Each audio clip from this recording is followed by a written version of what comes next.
بخیر اون روزا که لحظه همون زندگیمون تو هر آمون مهر و وفا پر از عشق و سادگیمون نفرین به این زمان چشم دیدن ما رو نداشت ما رو با هم غریبه کرد دلهامونو تنها گذاشت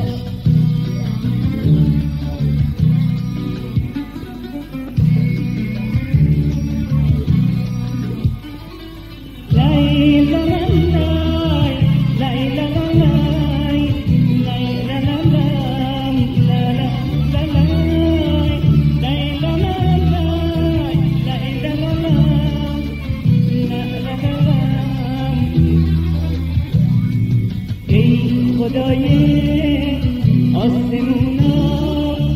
شکایتی دارم از تو نذار این دل شکسته ها روزی بشن بیزار از تو تو سینه دل دادی به من تا عاشق و مجنون بشم روا نبود دل منو بشکنی و داغون بشم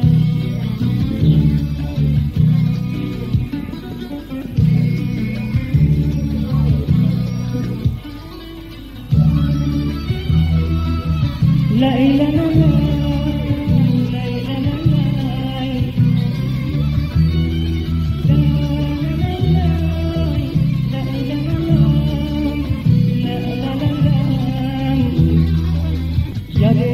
بخیر اون روزا که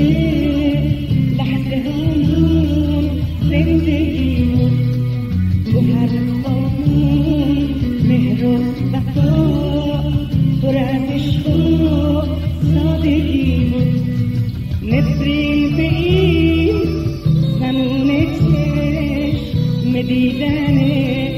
ما رو نداشت ما رو با هم غریبه کرد دلهامونو تنها گذاشت